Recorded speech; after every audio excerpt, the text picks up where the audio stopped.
ക്രിസ്തുവിൽ സ്നേഹം നിറഞ്ഞവരെ, തിരുസഭാ മാതാവിനോട് ചേർന്ന് ആണ്ടുവട്ടത്തിലെ 20ാമത്തെ ഞായറാഴ്ചയിലേക്ക് നാം പ്രവേശിക്കുകയാണ്. ഇന്നത്തെ ഒന്നാമത്തെ വായനയായ ജെറമിയ പ്രവാചകന്റെ പുസ്തകത്തിൽ ദൈവവചനത്തിന് കാതുകൊടുക്കാതെ നാശത്തിലേക്ക് നിപതിക്കുന്ന സെദക്കിയ രാജാവിനെ പറ്റിയാണ് നാം കാണുക. യൂദായിലെ രാജാവായ സെദക്കിയയെ പറ്റി ഇപ്രകാരമാണ് ജെറമിയ പ്രവാചകന്റെ പുസ്തകം 37-ാം അധ്യായത്തിന്റെ 2-ാമത്തെ വാക്യം ഇപ്രകാരമാണ് പറയുക: അവനോ അവൻ്റെ സേവകരോ രാജ്യത്തെ ജനങ്ങളോ ജെറമിയ പ്രവാചകനിലൂടെ കടന്നു വന്ന ദൈവത്തിൻ്റെ വചനത്തിൽ വിശ്വസിച്ചിരുന്നില്ല എന്ന്. അങ്ങനെ ദൈവിക പദ്ധതിയുടെ അറിയിപ്പുമായി കടന്നു വന്ന ജെറമിയ പ്രവാചകനിൽ വിശ്വസിക്കാതെ, അവനിലൂടെ കടന്നു വന്ന ദൈവിക വചനത്തിൽ വിശ്വസിക്കാത്ത ആ ജനം നാശത്തിലേക്ക് പോകുന്നതായി നാം കാണുന്നുണ്ട്. തന്നെ ഏൽപ്പിച്ച ദൗത്യത്തോട് എന്നും വിശ്വസ്തത പുലർത്തിയ പ്രവാചകനാണ് ജെറമിയ പ്രവാചകൻ. ദൈവവചനത്തെ അദ്ദേഹം ഉപമിച്ചിരിക്കുക അഗ്നിയോടാണ്. തൻ്റെ ഹൃദയത്തെ ജ്വലിപ്പിക്കുന്ന, ദഹിപ്പിക്കുന്ന അഗ്നിയായ ദൈവവചനത്തെ പറ്റി പറയാതിരിക്കാനായിട്ട് എനിക്ക് സാധിക്കുകയില്ല എന്ന് ജെറമിയ പ്രവാചകന്റെ പുസ്തകം 20-ാം അധ്യായത്തിന്റെ 9-ാമത്തെ വാക്യം നമ്മെ ഓർമ്മപ്പെടുത്തുന്നുണ്ട്. അത്രമാത്രം ദൈവവചന പ്രഘോഷണത്തിൽ തീക്ഷ്ണതയിൽ ജ്വലിക്കുന്ന ജെറമിയ പ്രവാചകനെയാണ് നമ്മൾ ഒന്നാമത്തെ വായനയിൽ കണ്ടുമുട്ടുക. എന്നാൽ ആ വചനത്തെ മനസ്സിലാക്കാനോ ആ വചനത്തിന് കാതുകൊടുക്കാനോ സാധിക്കാതെ പോയ സെദക്കിയ രാജാവ് തുടർന്ന് ബാബിലോൺ അടിമത്തത്തിലേക്ക് പോകുന്നതായിട്ട് തിരുവചന ഭാഗം നമ്മെ ഓർമ്മപ്പെടുത്തുന്നുണ്ട്. എപ്രകാരമാണ് ദൈവവചനത്തോടുള്ള നമ്മുടെ മനോഭാവം എന്ന് ഇന്നത്തെ ഒന്നാമത്തെ വായന നമ്മെ ഓർമ്മപ്പെടുത്തുന്നു.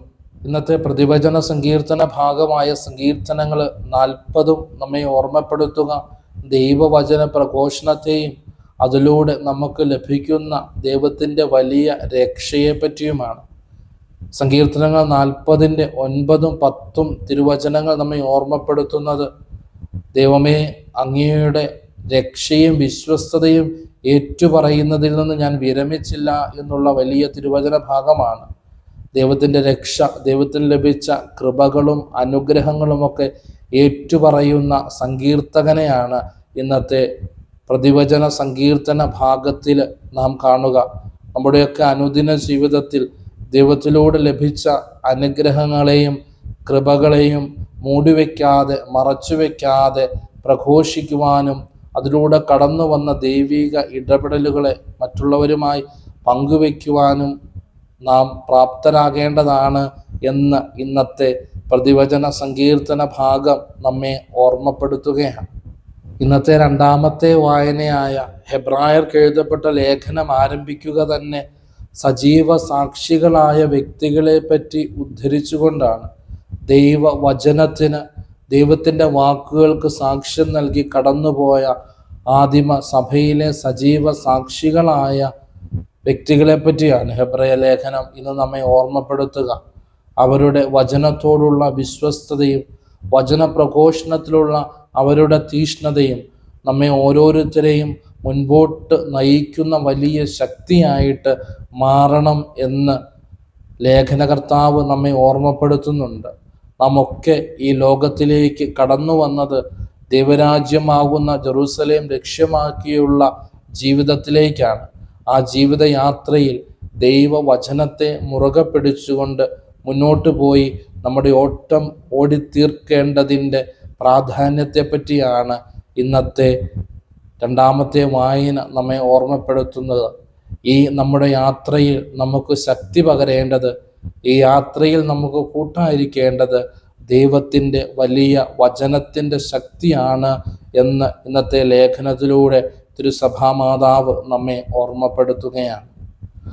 തൻ്റെ ജെറൂസലേമിലേക്കുള്ള യാത്രയിലുള്ള ക്രിസ്തുവിൻ്റെ പ്രബോധനത്തെ പറ്റിയാണ് ഇന്നത്തെ സുവിശേഷ ഭാഗത്തിൽ നമ്മൾ കാണുക. ഇന്നത്തെ 1ാമത്തെ വായനയിലും നാം കണ്ടുമുട്ടിയത് ഈ ജെറൂസലേമിനെ പറ്റിയും അതിൻ്റെ പതനത്തെ പറ്റിയുമാണ്. ഇന്നത്തെ 1ാമത്തെ വായനയിൽ ജെറൂസലേമിലേക്ക് ദൈവത്തിൻ്റെ വലിയ വചനവുമായി കടന്നു വരുന്ന ജെറമിയ പ്രവാചകനെയാണ് നാം കണ്ടതെങ്കിൽ, ഇന്നത്തെ സുവിശേഷ ഭാഗത്തിൽ വചനം തന്നെയായ ക്രിസ്തു ജെറൂസലേമിലേക്ക് പോകുന്നതാണ് നാം കാണുക. ജെറൂസലേമിന് വളരെയേറെ പ്രാധാന്യം നൽകുന്ന സുവിശേഷമാണ് വിശുദ്ധ ലൂക്കായുടെ സുവിശേഷം. ഏകദേശം 30ഓളം തവണ ലൂക്കാ സുവിശേഷകൻ തൻ്റെ സുവിശേഷത്തിൽ ജെറൂസലേമിനെ പറ്റി ഓർമ്മപ്പെടുത്തുന്നുണ്ട്. ഏകദേശം 57 തവണയോളം അപ്പസ്തോല പ്രവർത്തനങ്ങളിലും ജെറൂസലേമിനെ പറ്റി നമുക്ക് കാണുവാനായിട്ട് സാധിക്കും. അങ്ങനെ ജെറൂസലേമിന് വളരെയേറെ പ്രാധാന്യം നൽകുന്ന സുവിശേഷകനാണ് വിശുദ്ധ ലൂക്കാ സുവിശേഷകൻ. കാരണം തൻ്റെ രക്ഷാകര ദൗത്യം ക്രിസ്തു പൂർത്തിയാക്കുന്നത് ജെറൂസലേമിലാണ്. ഇന്നത്തെ ഒന്നാമത്തെ വായനയിൽ ജെറൂസലേമിലേക്ക് കടന്നു വന്ന ദൈവവചനത്തെ നിഷേധിച്ച ജനങ്ങൾ ബാബിലോണിൻ്റെ അടിമത്തത്തിലേക്ക് കടന്നുപോയെങ്കിൽ, തിരുവചനത്തിൽ ജെറൂസലേമിലേക്ക് കടന്നു വരുന്ന ക്രിസ്തുവിൻ്റെ പീഡാനുഭവത്തിൻ്റെയും മരണത്തിൻ്റെയും ഉയർപ്പിൻ്റെയും വലിയ യോഗ്യതയാൽ ഒരു ജനം രക്ഷയിലേക്ക് കടന്നു പോകുന്നതായിട്ട് നമുക്ക് കാണുവാനായിട്ട് സാധിക്കും. അതുകൊണ്ടാണ് ലൂക്കാ സുവിശേഷകൻ വളരെ പ്രാധാന്യത്തോടെ ജെറൂസലേമിലെ കാണുക. ഭൂമിയിലേക്ക് വചനമാകുന്ന തീയുമായിട്ട് കടന്നു വരുന്ന ക്രിസ്തുവിൻ്റെ ജീവിതം അതിൻ്റെ പൂർണ്ണതയിൽ അവസാനിക്കുക ജെറൂസലേമിലാണ്. അങ്ങനെ ജെറൂസലേമിലെ തൻ്റെ ബലിയിലൂടെ താൻ ആഗ്രഹിച്ച ജ്ഞാനസ്നാനം അവിടുന്ന് പൂർത്തിയാക്കുന്നതായിട്ട് നമുക്ക് കാണുവാനായിട്ട് സാധിക്കും. ഈ ദൈവവചനത്തിൻ്റെ യാത്രയിൽ ക്രിസ്തുവിന് ഒത്തിരിയേറെ പരിഹാസങ്ങളും പീഡനങ്ങളും പ്രയാസങ്ങളും ബുദ്ധിമുട്ടുകളും ഒക്കെ അനുഭവിക്കേണ്ടി വന്നു. ഇന്നത്തെ തിരുവചന ഭാഗത്തിൽ നാം കാണുന്ന അതാണ്.